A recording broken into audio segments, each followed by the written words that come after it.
What's up, everybody? Welcome to the Big Six Podcast, CBS Sports NFL Podcast. I'm Brinson, joined today for a power ranking show. Whoa. Is that Ryan Wilson? The Ryan Wilson gracing the podcast feed with his presence, along with John Breech. Is that Will Brinson back in a hosting role again? Yes, I don't know. Oh, wait, that means, you know what that means? I can do this again. I actually can't hear it because my IFB is not running through. Anyway, long story short, nobody cares about it. Pete Prisco, Power Ranking Show. I'm told, are we talking about power rankings or hot coaches on the hot seat today? We're talking about your power rankings, right, Pete? They came out today. Also, Pete, I'm a little worried about you. Why? Because you look kind of skinny. What? Getting there. I'm getting there. You look all like you did not look you're old because you're young, you're youthful, you're exuberant. Another football. What is this? The 50th season for you? It's what? Fifth? No, it's 36. Pete, are you a vegetarian? Is that what's happening? No. Oh, Zembic. See, I admit it. I'm not like the Hollywood people. Yeah. I admit it. Oh, okay. I didn't realize that. So I think that was a shot at you, Brinson, to admit that you do in fact have hair plugs. Oh, wow. You went there. This is all natural, man. By the way, Pete, I told Tommy he has hair plugs too. I'm down that rabbit hole as well. So today we're going to rank. Tommy has. Okay. One quick thing before we get into the power rankings. Did somebody here actually fly to another continent to watch soccer? During the NFL preseason? No. Technically, no, because there was no soccer to watch once I got there. So technically, no. Well, weren't other teams playing? Like America lost before you, or USA lost before you got there, but you still went to New Zealand for the World Cup, right? Oh my gosh. Yeah. Fantastic. That's country, a long guys. trip to go watch a soccer game. Is there a 14 hours? That? I sat on an airplane for 14 hours next to my dad, and I'm pretty sure he never wants to see me again. No, 14 hours on a plane would just kill me. Just kill me. So, Pete, you released your first edition of your power rankings today. And before we get into that, I want to ask you, what are your top 5 Taylor Swift songs? Okay, I can't name songs, but my wife already bought tickets to Taylor Swift for next October, and I'm already sweating going to that.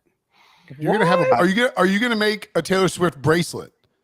No, I'm gonna go there and have about 10 beers and not probably remember I was even at the concert.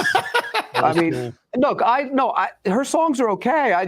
Me personally, would I go to see the concert? Probably not. And I heard the show's fantastic, but this is how I am.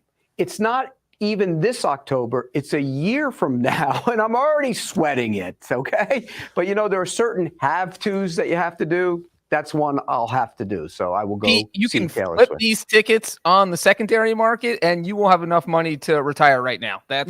You got to go that route. You can't. Shout out to Katie Mox in the chat. Look at that. Pulling a Musso. Musso loves to get in the chat. So look, Cole, Snow on the Beach. One of my favorite Taylor Swift song. I also would highly suggest that you learn to Shake It Off, because I could see you dancing to Shake It Off. I know Shake It Off. I actually know Shake It Off. Brinson is the anti-hero of this podcast. Yes. But Breech, back to selling the tickets on the secondary market. Is that true? Yeah, dude. Don't tell your wife. Just show her the check for $10,000 and she will not ask any questions. You're not getting that much for them. I don't know, man. Breech knows a lot about a lot of secondary tickets. Black market. They were selling for several $1,000s. Oh, I'm going to talk her into selling those. and then you can take a vacation to New Zealand. Yeah, right. Yeah. Well, no, I wouldn't want to go there. But and watch soccer. All right, let's get into power rankings because, frankly, there's a pretty controversial little nugget at the top of them. Go ahead. What are you going to pick? Go ahead. You can pick them apart. I'm waiting for it. I'm not picking them apart. I'm going to ask you which one of the two teams that you're picking to make the Super Bowl. Can we ask your Super Bowl prediction? Is it out there or is it? Yeah, it's out there. You put the two teams, but you didn't say who was winning, I don't think, in the article. It's the Jaguars and 49ers. Correct. You know, the last time he did this was 2018, Pete. It didn't go very well. No, but this team is loaded in Jacksonville. And the basis of the pick is the bad divisions they play in. Both of them. The 49ers have the 2 worst teams in the league in their division. And Jacksonville's division's terrible. 4 games against rookie quarterbacks. The rest of the schedule's favorable. Bryce Young, rookie quarterback. Desmond Ridder, second-year quarterback, barely played. Baker Mayfield, Derek Carr. And then who knows what happens in Tennessee. And they get Kansas City in week 2 when it's going to be 130 degrees out in Jacksonville. And anybody who's been to Jacksonville knows how hot that place is. Yeah, buddy. And then you get Buffalo, which is supposed to be a road game in London when you've already been there the week before to play Atlanta. The schedule's favorable. That's why. Look, they should win 13 games. If they don't, I think it's a major fail. Whoa. So, Brinson, what's the over-under coming into the season for the Jaguars? The Jaguars are actually up to 10, I believe. They're 9.5. The over. The 9.5 was like minus 160 to the over, so heavily juiced. They bumped it up to 10. They are 6 in Pete's power rankings. The 49ers 5th. You could pretty much guess the 4 teams ahead of them, right? Is 6 too high for Jacksonville, Wilson? What do you want to say real quick, Breech? Oh, well, that was going to be my question, except that Brinson already gave the answer away, is that Prisco's building him up so much, I don't even see them in his top 5. I always start the champ at 1. I always start the champ at 1. The defending champion. You got 4 other teams. And the Eagles at 2. And then right now, the Bills. The Jags they're not even your top cat team. But the Bills and Bengals right now are better. But look at the divisions they play in. That matters. Let me ask you this though. Fair enough about Jacksonville. I know that you and Brinson have been smooching Doug Peterson's butt for the last 3 months. But what about how are you? And you've said this about Brock Purdy before. He had to come in as the backup, and everyone loved him. Now the job is his. We don't know how healthy he's going to be. Why are you sold on this team where they don't even have their best player who's currently holding out? Well, he'll be there. Nick, they're going to get a deal done soon. You watch. That's I hope just it's the way after the week 49ers 1. operate. The 49ers operate. I do like the Steelers in week 1, by the way, but that's the way the 49ers operate. They'll figure it out. That team is so talented at so many spots. They have so much talent that Purdy won't have to be great. He can just be good. Jimmy Garoppolo wasn't good when they went to the Super Bowl, and they found a way. He was pretty good. Well, Purdy can be that good. Yeah. I just don't think Purdy's Joe Montana like everybody else is making him out to be. Well, you're putting him in the Super Bowl, so I'm trying to figure out. Well, if he's Jimmy Garoppolo good, they're probably going to go to the Super Bowl. The schedule's favorable. Look at the Eagles schedule. The division's brutal. You look at the other divisions, and okay, everybody has what? Are the Lions going to the Super Bowl? But a favorable schedule only gets you to the playoffs. Then you actually have to beat good teams. You're going to have home field advantage. The 49ers have home field advantage. Is that not a big deal? I mean, they should win 4 games without even waking up by playing in that division with the Cardinals and the Rams. Right. Meanwhile, the Eagles, the worst team. Who's the worst team in their division? The Giants, the Commanders, those 2 teams? Commanders. It's tougher. It's tougher. Those 2 teams would have a shot at winning the NFC West for sure, or the AFC South. No doubt about it. By the way, let me ask one quick follow-up. Okay, on the 49ers, I just want to get this. So the Chiefs, who you said you have at number 1, worth noting that on Tuesday when we recorded the show, this literally happened right now. Travis Kelce actually hyperextended his knee at practice for the Chiefs, and Andy Reid said that his status is up in the air for Thursday night's NFL kickoff against the Lions. Not great if you're Kansas City.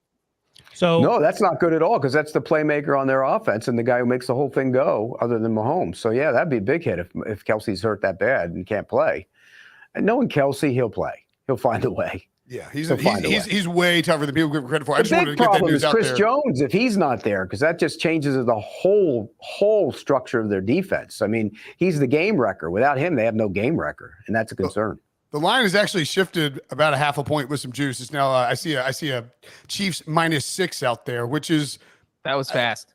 It was real fast. I mean, that's a Travis Kelce, and it's Lions +6 -112 on DraftKings, which is that's a pretty big half-point swing for a game that's been sitting open for a long time that we thought might go to 7. If Kelce didn't play, I think it would actually go down to like 5.5 or 5. It looks like they're begging you to take the Lions, though, doesn't it? Sure does. I mean, that all the hype, all the offseason hype, the Lions are back, and all of a sudden it's 6. And you might not have Chris Jones. And yeah, that line looks funny to me. But Then again, I'm not all in on the Lions like everybody else is. That's weird. Billy put it up. It says 6.5. I've got a 6 on my computer in front of me, but we'll see if that moves. I'll refresh. I mean, it could be bouncing around. I don't know. That's weird. I've got 6. Oh, it's 5.5 now on DraftKings. Hello. This line is cratering. That's a full point swing on Travis Kelce hyperextending his knee. That's kind of crazy. Well, they don't have any proven receivers now that Juju's gone, and your only weapon's Travis Kelce. And as Pete already mentioned, your best defensive player might not be on the field. That's a little bit of trouble. Yeah. Okay. So we'll have more on Travis Kelce's status, of course, with our pick show on Thursday. Pete, you got the Jets at 7 and the Browns at 9. The Lions at 15. What's this? I'm just looking at some losers, some perennial losers who are getting hyped up this year, and I'm a little surprised you kind of poo-pooing on the Cats there. I think Pete is muted for some reason. I don't know how. They're making him make his fantasy football pick. Pete is doing a fantasy football draft as he's recording this. Fun fact. I'm in the draft with him. I believe is Pete. What is your name in this league?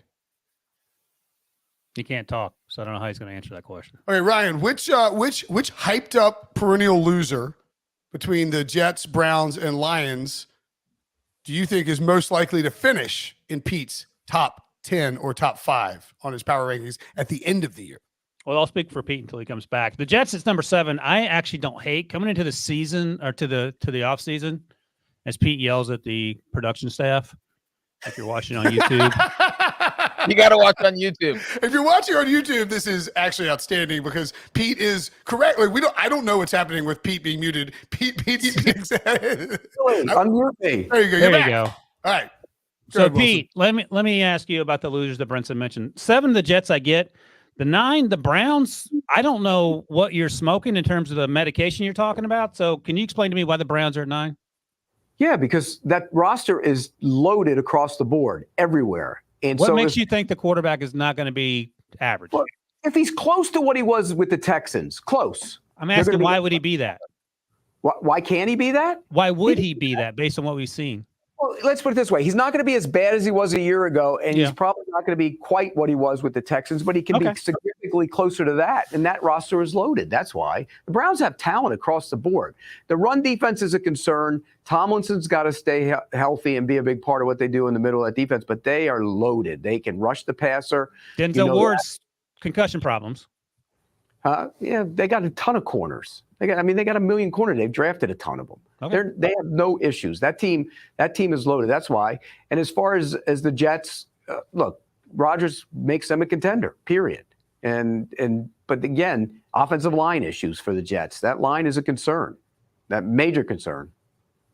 I feel like you've moved the Jets up more than you like earlier this offseason. It did feel like you were really like, I don't know. You felt, to me, you sounded a little nervous about how the Jets would perform. Is this like you got tricked by the Hard Knocks hype, or like what's the deal here? No, I don't ever get tricked by that, and nor do I get tricked by Aaron Rodgers' newfound I love my teammates stuff. Yeah, that was a little over the top, wasn't it? I mean, look, I happened to be in Green Bay when Hard Knocks came out, and everybody in that place was like frowning. Where was he when Christian Watson and Romeo Doubs needed him last summer to throw the football with him? Yeah, it wasn't around. I mean, it's a different. And look, fine, you got a new lease on life. You're happy. You got a new team you love. But what was wrong with going to Green Bay and working with those 2 young receivers last year? That's why it took him a while to get those guys going, in large part because he wasn't around. So, no, I think the Jets are the second best team in the division. I think they're better than Miami.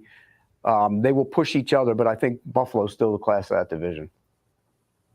You know, Pete, I will say that it seems like half of New York probably loves you for your power rankings, and the other half of New York hates you because not only do you have the New York Giants ranked as the worst team in the NFC East, you don't even have them in the top half of your power rankings. They are a bottom half of the NFL team. Pete, so I'm sure Giants fans would love to know why their team is ranked all the way down at 18th.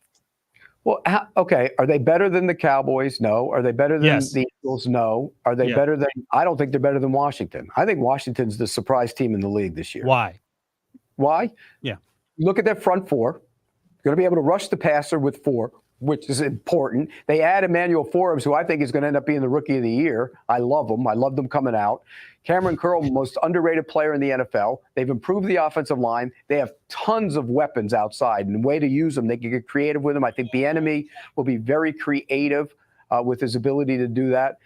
And I think Sam Howell's better than people think he is. I think Sam Howell's going to play well. So add it all up, I like Washington. Did anybody else just hear? I'm on the clock. Pete's on the clock in the fantasy draft. I knew I heard the CBS draft. I thought it was my computer, so I was like looking now to try to make my pick. Pete, you were up on the clock with the number 4 overall pick. Who should I take? Let me see. You should take Christian Kirk here. No. Who's Jason Myers? Pete, just draft all Jaguars players. If you're so sure they're going to be so good, you'll dominate fantasy. All right. I want to ask you after you get done picking, the Falcons at 28. What? What are we doing here? 28 for the Falcons? That's disrespectful, and I'm not even a Falcons fan. Yeah, below the Bears, Colts, the Panthers at 25. I mean, what's below the Titans? Where do all these teams, where should they go? You guys all complain about them being on the bottom. Where should they go? The Falcons should be 18. 18. So they're still a bottom half of the league team. At the lowest, they should be 18. I moved about 10 spots. I'm not going to move in the top 10 right now. I think they're going to be better than that. I'm just surprised they're 28. That's one of the 4 worst teams in football. Yeah, I mean, I don't hate this to start the season, and we'll see and go from there. But it's not like they're going to be, they were world beaters last year. I mean, the Bears have the worst record in football, and he's got them above the Falcons. The Colts, 2 spots. The Colts might be Jim Irsay might be coaching the Colts by midseason. But these are all bottom of the half. So who are they better than? You guys keep the Bears saying and Colts. The Falcons, Bears and Colts, they're all the same. Yeah, I actually don't disagree with that. They're all the same. I mean, you're being nitpicky. No, I'm not. I said they should be 10 spots higher. I think it's disrespectful. You think the Falcons are winning the division, Will? Yes, I do.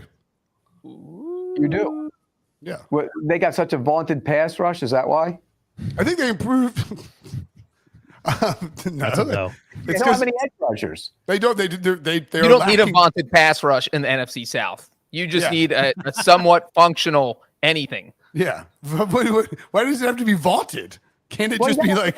Can't it be just like semi-vaunted? Like you got to be able to rush the passer. I agree with that. They will need to generate some pass rush. Well, you're the Buccaneers at 20. I think the Buccaneers are better than the Falcons. You're the Buccaneers. You think the Buccaneers are that much better than the Falcons? I think the Buccaneers are going to be better than people think. Why? Where's their vaunted quarterback play? No, I mean, he's not vaunted, but what is Desmond Ridder? We know if Desmond Ridder's any better than Baker Mayfield. Do we know that yet? No, we do not.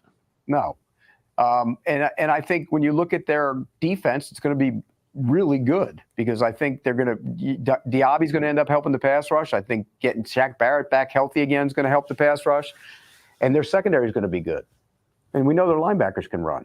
I just think Tampa Bay will be better than people think too. And so you're the Bucs above the Vikings, who went 13-3 last, or 13-4 last year. How many games did the Vikings win by 11-0 in one-score games? It's the only time in NFL history. You can't count on that. They have a negative point differential too. So I mean, they don't profile as a 13-win team for a second year in a row. That is accurate. Although I do think Brian Flores will be good for that defense. Yes. So you have the Saints, Bucks, Panthers, Falcons in that order in terms of the NFC South? Saints, Bucks, Panthers, Falcons, yes. Okay. What is Panthers offensive line a great deal, though. I really do. You worry about it? Yeah. I mean, you could see Bryce Young was getting jumpy in the preseason. Never a good thing. Yeah, it got better as the preseason went on, Pete. Stop. That's clean pockets in the third preseason game. I know what you're talking about. They were clean, and he left because he took too many shots. Or wrong. The other. Learn the game. By the way, Ryan Wilson will never, ever, ever criticize Bryce Young. Ever. Never. 5'10" guys got to stick together, man. Not 5'10". He's probably 5'9.5" and 175 pounds. Whatever he is, I am. Let's stick together. How about that? Bryce is going to throw 17 interceptions. The Panthers will go 0-17, and he's still going to get that one Rookie of the Year vote from Ryan Wilson, who hacked someone's accounts just so he could send the vote in. So Pete will give him one. He's not going to vote for Matt Corral. Hey, but by the way, where are the Panthers fans who freaked out when I criticized the Matt Corral pick a couple years back on this podcast? It was like our most viewed podcast coming out of the draft. Following Ryan, and Ryan had Matt Corral as QB1. Oh, Just wait. no. He's in New England. He's going to be fine. He's going to be QB2 there probably in 4 days. He's in New England and he ends up playing. Then he's playing over the guy you had as your QB1 the following year. No, actually, you know what? We're going to take a quick break. And when we come back, I'm going to ask Pete about the Patriots and what it means to be the only quarterback on your roster. Next. Get breaking news, Big news coming out of the NFL today. highlights, and instant reactions. The largest final round comeback in Ford championship history. We're down to the final four. I just want to take time to analyze greatness. Talk winners and losers with a guy who's already a big winner. CBS Sports HQ. It's all sports all day long. So I actually just took a break because I'm on the clock and I need to make the pick. I should take Travis Kelce at 12, right? He fell because that news came out like during our first round of our draft. I should roll with that, right, Pete? What did you roll with? Take Travis Kelce at 12? Yeah, because there's only so many tight ends in this league. Right, exactly. So yeah, I think I'm gonna take Kelce, and then, but more importantly, Wilson, how did it make you feel to see Bailey Zappi tossed into the scrap bin and Mac Jones named the only quarterback briefly on the New England Patriots roster? I mean, I'm sure like most people, I thought it was weird that they decided the initial cut down to have no quarterbacks, but there was going to be a plan there. So, yeah, I mean, fans thought last year and some media folks thought that Bailey Zappi was going to be the starter. That was never going to be the case. Like New England, Mac's their guy. This year he has to get his act together. But look, Pete gives me a hard time about Mac Jones. He had a pretty good rookie season, and then they got Matt Patricia in there. And let's be honest, that's the worst thing you can do for a young quarterback. So now that Bill O'Brien's there, Mac's out of excuses. Pete's guy, Tyquan Thornton, needs to step up and quit getting hurt. He could use him. He's hurt. He's always hurt. But my other guy, Demario Douglas, is going to catch 75 passes this year. Yeah, he'll be in the Hall of Fame by the end of the season. So he catch 75 passes. You've missed Max, on him. That's a lot. Max out of excuses. That division is going to be tough. I think they could actually finish. I think, Breech, you said this in the bowl predictions. You think the Dolphins could finish last if they have a run on injury. So I think the Patriots could win more games than perhaps people are thinking right now as we start the season. Yeah, and by the way, the word out of New England this summer was Bailey Zappi. Somebody was quoted as saying he stunk. That's the word on him. So, I mean, that's not a shock. But having one quarterback for a while was. But Matt Corral. I actually thought that, and maybe this is a hot take, but I thought that the decision to just have Mac Jones as your only quarterback after you make all the cuts was sort of like Belichick, like a unspoken vote of confidence after because remember last year Mac Jones I believe he went to Bill O'Brien. He was like, hey, what do I do with this offense? Belichick found out, obviously hired Bill O'Brien anyway, but Belichick found out, and there was like a lot of like legitimate buzz that Bill might be done with Mac and like might want to trade Mac this offseason. And I think I sort of felt like that might have been him being like, look, you're my guy. Everyone knows because you're the only guy that you're my guy. Do you think there's any credence to that? Well, maybe, but also it also tells you that you throw in those backup quarterbacks in a pool and you pull one out and they're all the same. Everyone, you pull one out, he's the same. I mean, if you're playing with one of those guys, you have big problems anyways. That's all it is. They knew they could get him back. Nobody was going to claim Bailey Zappi, and you knew to get him back. And so you put him on the practice squad. If you want to put him up, you can put him up. I really had no problem with the mechanism of it because I didn't think either one of them were any good. All right, I got another Patriots question for you, Pete. Is Bill Belichick on the hot seat? That's the dumbest. You know what? Somebody asked me that today, and I said, how stupid can you get? Who said that? Bill Belichick can – who asked me that? Yeah. I'm not going to say. But what do you mean you're not going to say? Because you'll make it a name dropper, so I'm not going to say who it was. I just asked you. So who's the other person that asked you? Who was it? I was on the Barstool podcast, and they asked me that. Oh, look at him name drop. Was it on P&T? There you go. Oh, look at you. Oh, did you just turned a different shade of red? I've never seen that before. That's the way I always do. Pete, it's hard to see you blush, dude, but I'm pretty sure you just did That's that. why we had to push this podcast back an hour so Pete could get on Barstool. It all makes sense now, How long were you on that show? Priorities are. How long was your appearance on that show? 30 minutes, just like this one is. Okay, just making sure it wasn't like 45 or something where you're like, I can only do a podcast for 30 minutes. Well, I got a tight schedule here. I got to go do. You look like it. He's got to go sell his Taylor Swift tickets as soon as this podcast is over. Is one of the dumbest things I've ever heard in this league. Dumb. It makes no sense. He should fire Robert Kraft if he came in. So if the Patriots go 5-12 this year, Pete, what do you do if you're Robert Kraft? You go to next year and tell them to get a quarterback. Because if they go 5-12, Mac Jones is a bust. And then he'll call Brian Wilson and say, why did you recommend him in that spot? I'll get fired. Bill won't get fired. I'll get fired. But, I mean, look, he can stay as long as he wants to. He's going to get the record, then he's going to go retire. That's what he's going to do. You think so? Yes. Do you think he wants to? Do you think he wants to bounce, or he just like? Oh, he wants the record. No. I'm saying, but like, do you think if he was already ahead of Sewell and had the record, was the all-time winningest coach, do you think he would walk away now, or do you think he's like? I mean, he definitely wants that record. I mean, and he is the greatest coach of all time. Yes. Like, So, Breech, if you were Robert Kraft and Bill Belichick goes 5-12, what are you doing? I mean, I'm sitting him down and I'm saying You are? that's not acceptable. Like, he'd be on the hot seat going into next season if he goes 5-12. So you're not Well, firing him. here's what could be the thing is Bill Belichick, the head coach, is still the best coach who ever coached. Bill Belichick, the general manager, has been the undoing of Bill Belichick, the head coach. So, but Pete, what happens if Get somebody in here to run the damn thing, and you're going to coach. And if he says no, then that might be a problem. Yeah, what if Robert Kraft, he tells Robert Kraft, no, I'm doing both or neither. Then what are you doing if you're Robert Kraft?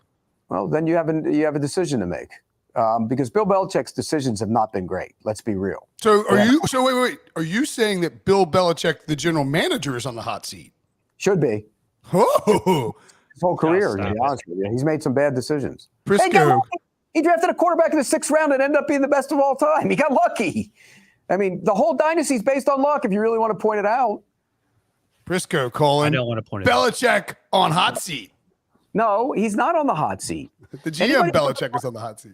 Anybody who puts him on a coaching hot seat is misguided, the way I look at it. He coaches until he gets a record. Then if he wants to go, he goes. He was 24th on the, I believe it's at CBSSports.com. I don't think we have a link for it, but he was 24th in terms of ranking.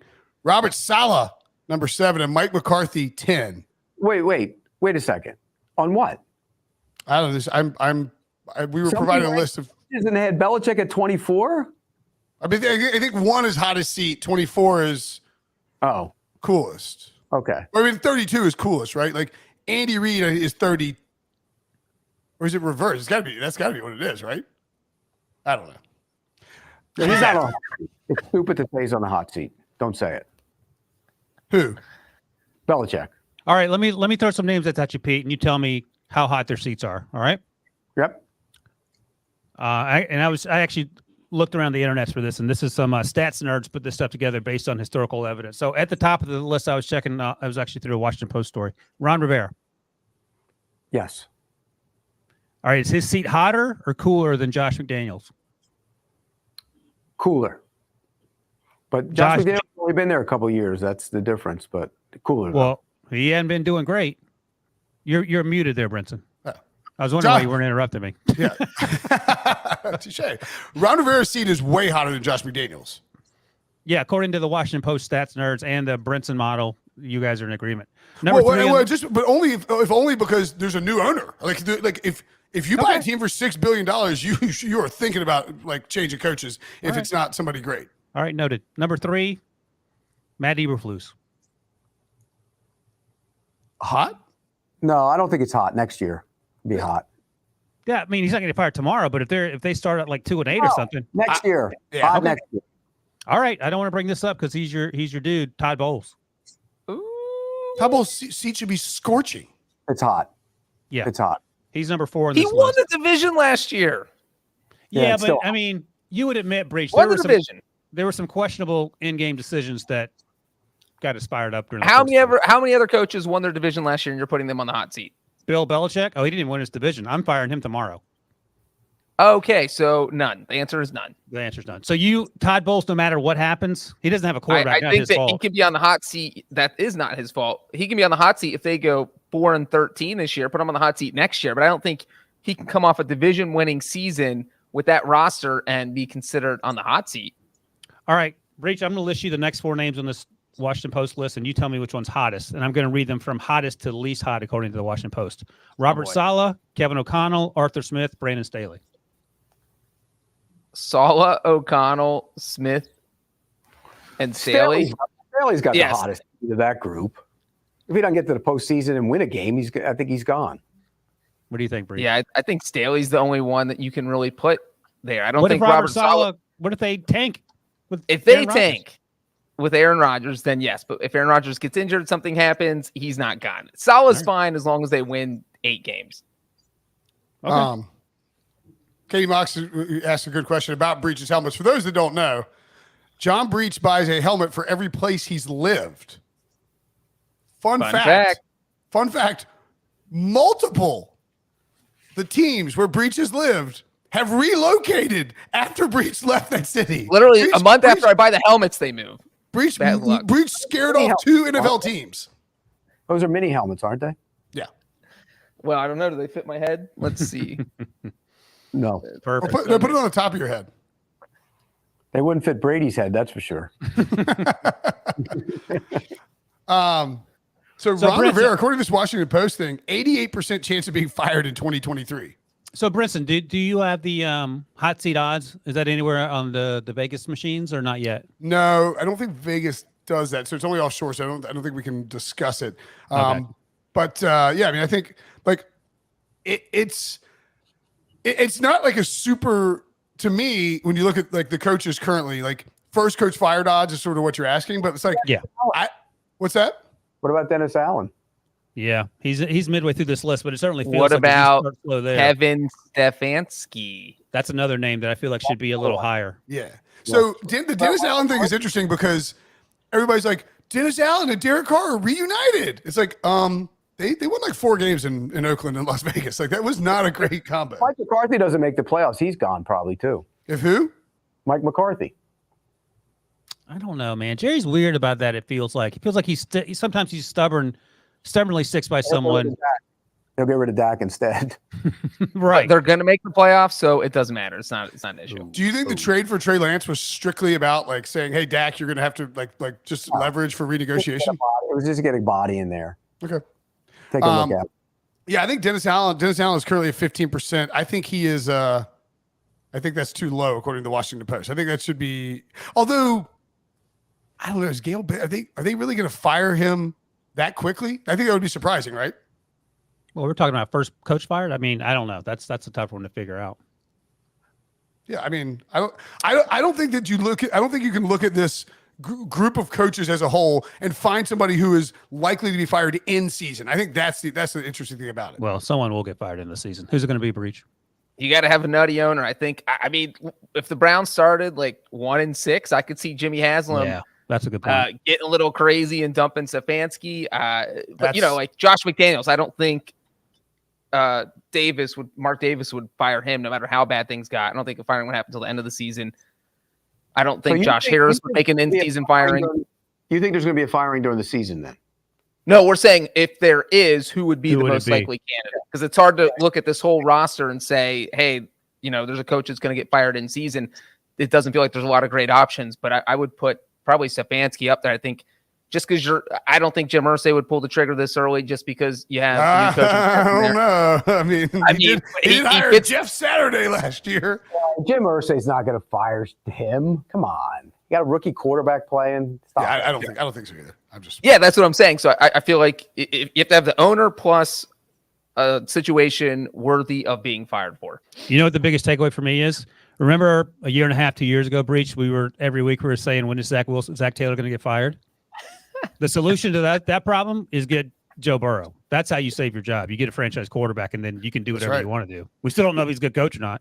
Well, that's the thing is like with Shane Steichen, with Frank Reich, with DeMeco Ryans, those all 3 of those teams, and I think this applies in Green Bay too. Not that Matt LaFleur is anywhere on the hot seat, but it's like if Jordan Love, if their quarterback looks competent, if the young quarterback who's stepping in to be the franchise guy looks competent and plays well, even if you win like 4 games, those fan bases will be satisfied, right, Pete? you gotta look like you're moving in the right direction. Exactly. That's the whole thing, and that's why O'Connell. No, I don't think he's on the high. He won the division last year. He won 13. I don't think he's on the hot seat either. All right. I think we're supposed to take one more. Peter, are you supposed to leave are you really supposed to be done in 30 minutes? Like I mean, I got to go do spotlight, and I got to go get my rundowns and stuff. Yeah, what time is your spotlight hit? 3, right at the top. Okay, because you should tell the people that because it's tough to do a show that's like 45 minutes when you have to be gone in 30 minutes. Brinson hasn't hosted in like 6 months, so he's just out of sorts right now. He doesn't know what's going on. He can't keep track of everything. He's not making his picks in the fantasy league. Yeah, having a fantasy draft happening right now is not helping things at all. No, it isn't. He had to have it. Which right quarterback, Pete, is under the bigger microscope? Derek Carr or Daniel Jones? Actually, you know what? I'll ask you that after this break. Okay. Driving into the stadium, seeing everybody tailgating, I get that ready to go feeling. You know, to walk through the fan section over there and see that many people excited about football, so I'm really looking forward to it. You get away from football for a little bit and then you start missing it, you get that itch again. For me, that first catch is everything. Once I get one catch, I'm in the zone. Getting back to football. It's been too long. We can't wait. Can't wait. We can't wait. We can't wait.